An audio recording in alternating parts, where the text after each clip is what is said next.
please give me a hand in welcoming Joshua and let's talk about what's new in DeepSea.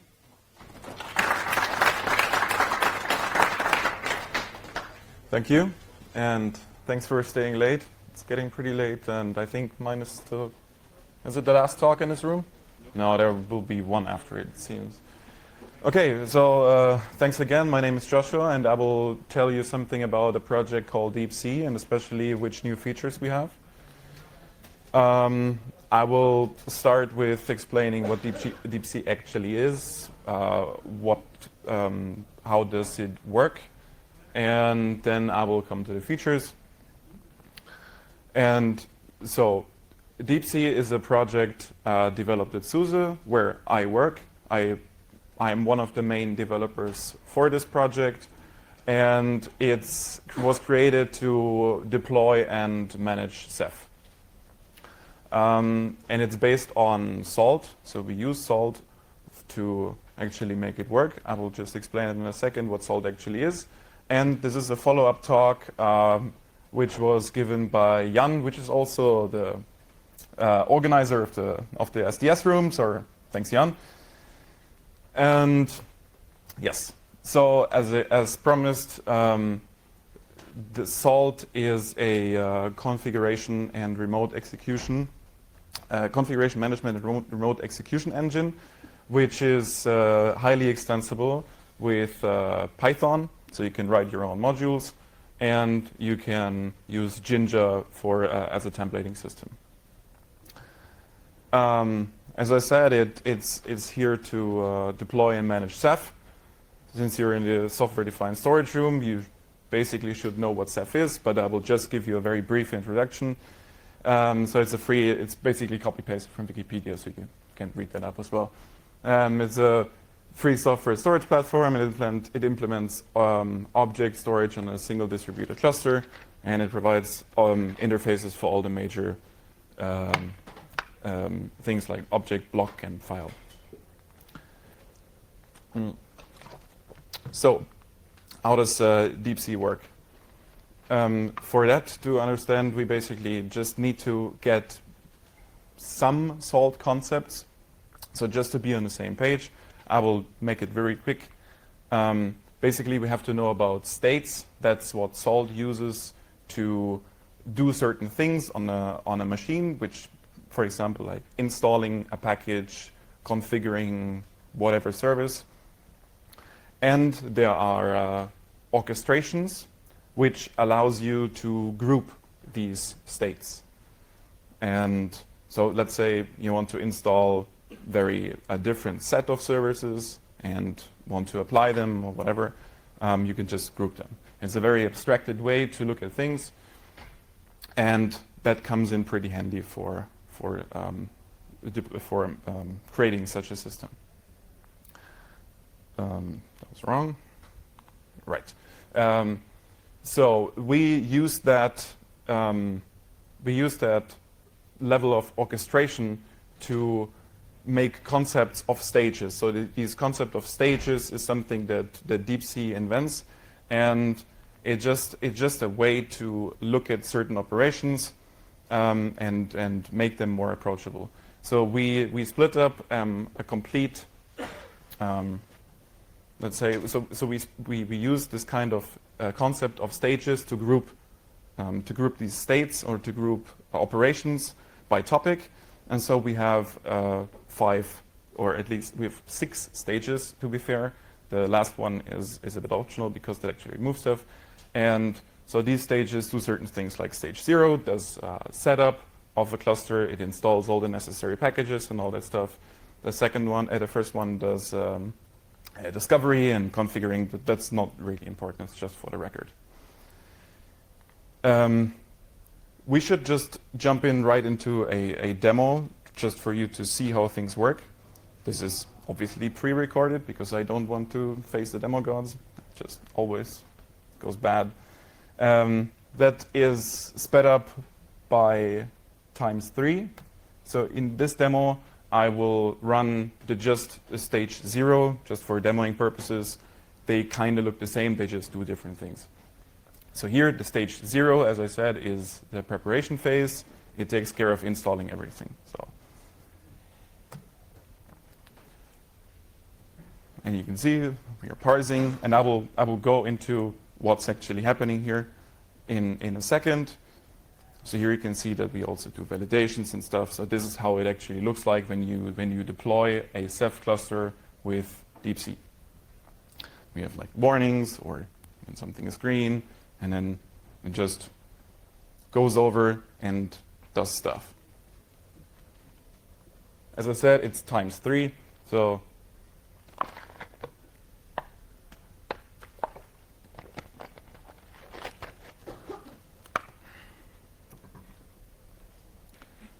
right. I think you get the idea, right? Here it's installing packages, it's syncing, it's pushing files back to a minion, it monitors processes and stuff like that. Right. So, and that brings me already to the features. And you just saw, in this demo, you just saw the first feature. So usually, Salt isn't very verbose. It's actually very terse in what it's actually showing you. When you, so who of you knows Salt? Who of you has worked with Salt?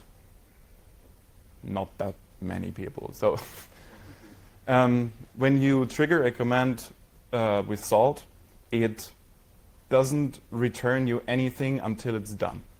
But when it's done, it gives you a nice output, and it has like colors in it, and it's all good, and it gives you a pretty good report. But until that time, it's just showing you nothing. And if the operation is bigger, which it is in a big cluster, then it might be that you wait for like 10 minutes and think that it's maybe stuck, or then you will abort it and then stuff goes wrong.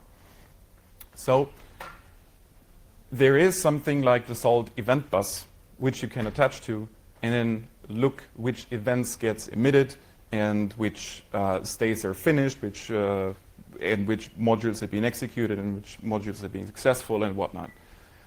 So those events, and so the event bus is basically, it's nice to look at when you know what's going on, but when you're not really sure, it's super cluttered and you just can't really read it.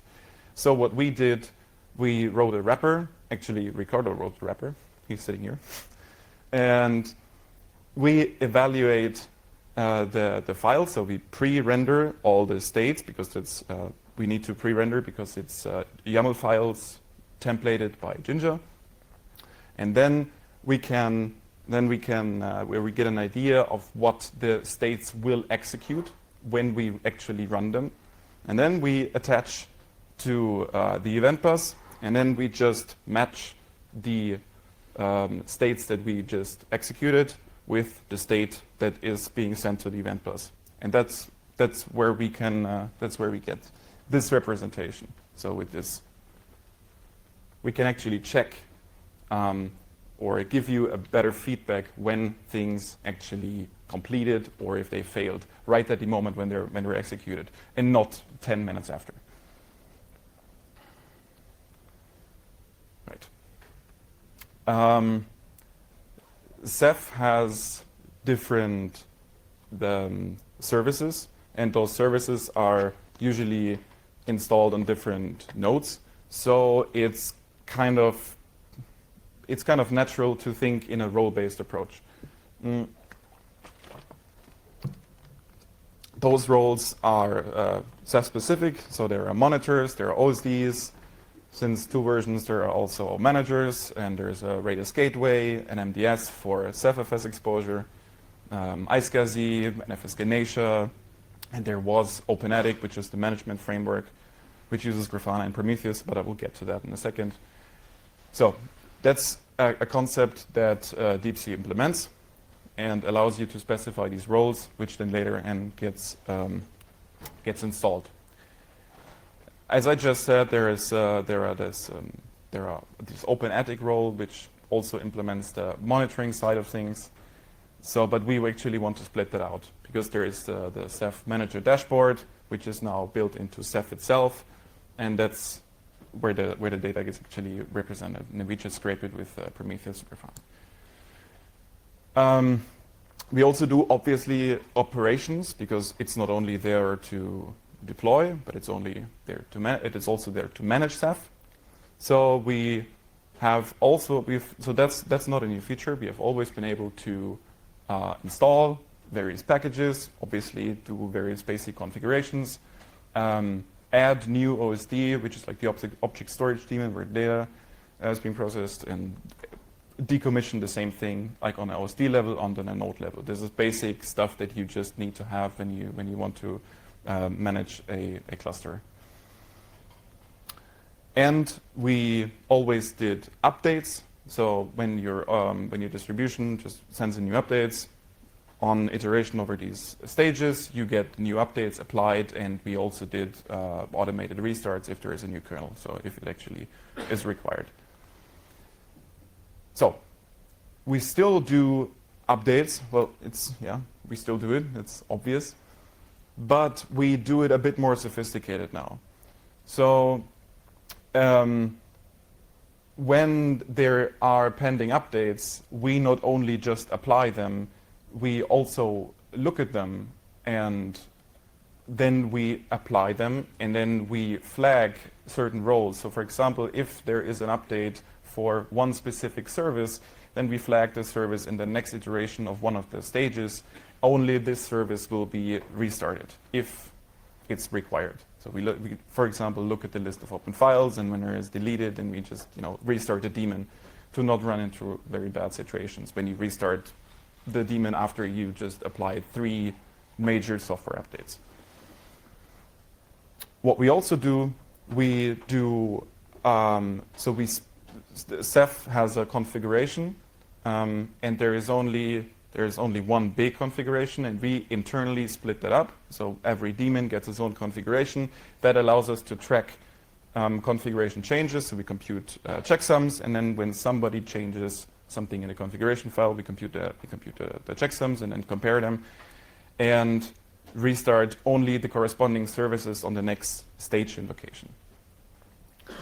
So just to be a bit more fine-grained and don't restart everything all the time, even though it's not necessary. What we also added are health checks. So the thing is that Salt is very good to run things in parallel. That's nice.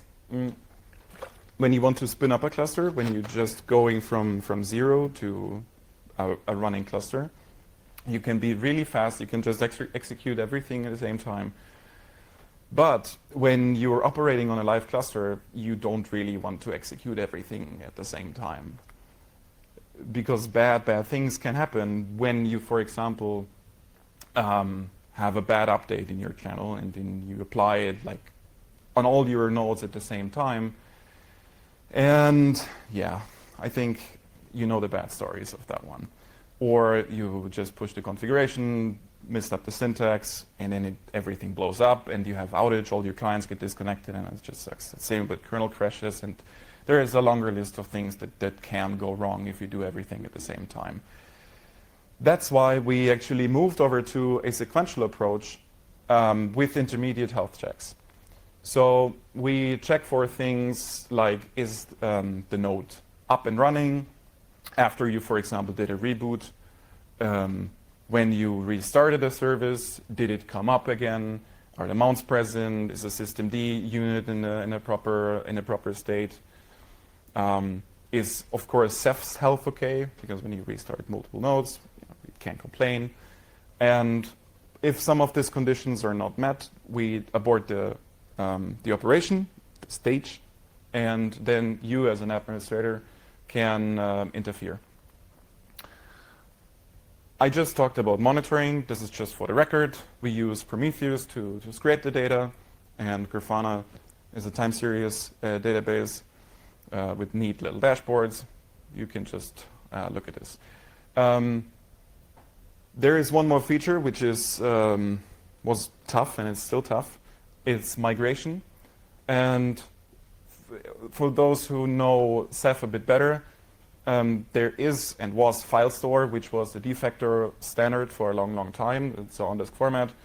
But the recommendations change over time.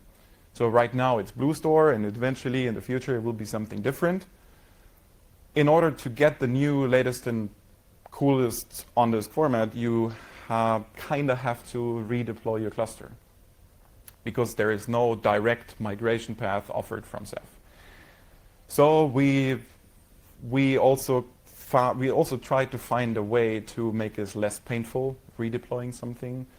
So this is why we use this kind of controlled way of killing an OSD and bringing it back up with the new format, and in between applying checks and all that stuff, so that we try to be very user friendly. We have also different modes, which is the more aggressive one, which goes a per host operation, or a bit more careful, which goes on a per node basis, per OSD basis. Sorry. We also do upgrades, like from one release of your operating system, currently only OpenSUSE and SUSE, sorry, and also of the Ceph version to the next. Also here we leverage our approach of sequentially going over each node and being super, super careful of not breaking things by applying basically the health checks after each operation. Also a neat little feature, which basically sounds horrible in the first place, which is a staged shutdown. But if you want, for example, to have a data center move from one place to another, there's actually a recommended order in which you should shut down your services. And that's why this feature is there. We also apply app armor profiles by default. TuneD, not enabled by default, but we at least ship the profiles. Oh yeah, and so that's a feature. That's a bit crazy, and it was never fun. But so there's this engulf feature. We took the name engulf because there's a project called DeepSea, and it deploys Ceph, and we tried to be a bit more in this maritime kind of type. And so this feature was implemented to make a non-DeepSea cluster, which was deployed by whatever Ceph deploy, or even manually, or Ceph Ansible, or whatever, and then make it a DeepSea controlled cluster. The tricky part was that everybody put his configuration files wherever he wants, and everything was a total mess. And it kind of works now, and it's always worth a try. If you want to switch over to DeepSea, we have a method of doing so. But take it with a grain of salt. Yeah, it's a pun and it's intended. But this feature is special, and you should take it with care. You also can do benchmarks when you spin up your cluster and you just bought new hardware. You also want to benchmark it. You can do a baseline benchmark leveraging Ceph Bench. You can do RBD benchmarks with FIO, CephFS also with FIO. One thing that we added too late were unit tests. This project evolved out of a prototype, and we were kind of late in writing unit tests, but we caught up pretty fast now. But the more important part is that we now have not only unit tests, but also integrational and smoke testing. And that is actually implemented in Ceph's own testing framework called Toothology. So we have an easy way to define certain parameters. Let's say this distribution, X number of amount of nodes, this kind of services that we want to have, and we expect this and this to happen, and then it just installs, and it's super cool. You should definitely have a look at Toothology if you want to learn more about Ceph. We can do purging. That's nice if you have a proof of concept cluster. When you go to a user, customer, whatever, you just want to show something, tear it down, you mess something up, you buy new hardware, then you want to test it again, you spin it up, purge it down. And while DeepSea is also great for proof of concepting, is because that it actually requires almost no human intervention, because we always try to get very sane defaults, there's only one step where you have to interfere, and this is step 2, before stage 2, where you actually assign host names to certain roles. And that's what you kind of have to do, because we can't really tell, or we can't find out what you want to have, right? So that's just, you always have to do that. But otherwise, you can just run through them, and after, depending on the size and depending on the speed of your nodes, like 10 minutes later, you have an up and running Ceph cluster. But we, as I said, we rely on sane defaults, but also at the same time, we use Salt, which is highly customizable and highly configurable, so you can basically do everything on your own. You can even swap out even your own states and just messing with it. It's not really recommended, but you theoretically you can do it. You can do it. It's the framework is there for it. So that was basically the end of the features. First of all, I want to thank my employer for sending me here, and also for supporting the DeepSea project, which is upstream. Also want to thank the team, Eric Jackson, who was the original creator, Jan, Tim, Ricardo, and Nathan, which is the guy that mainly was helping us with pathology. And the org mode, for those who don't know, the org mode is a pretty neat little thing of organizing tasks, and you can write in org mode a presentation and export it as a Reveal.js presentation, which this presentation is. And you can find it here. All the links to the DeepSea, it's under the SUSE namespace, my slides, and my GitHub email address. And with that, thanks for your attention, and I'm done.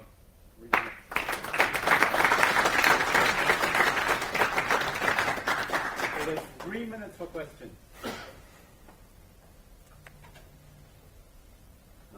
One? Do you have any plan for more advanced sub-cluster management, like crash map manipulation, or like?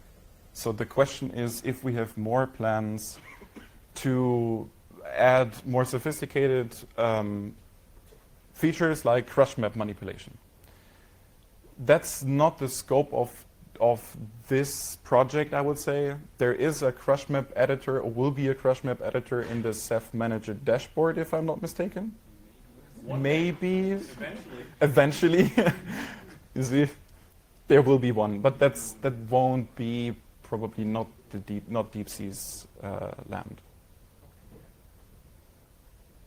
I think right now there's a separation of using DeepSea to deploy the actual cluster and then use the dashboard for the fine configuration to set the number of individual objects within the cluster. Right. Good. Thank you.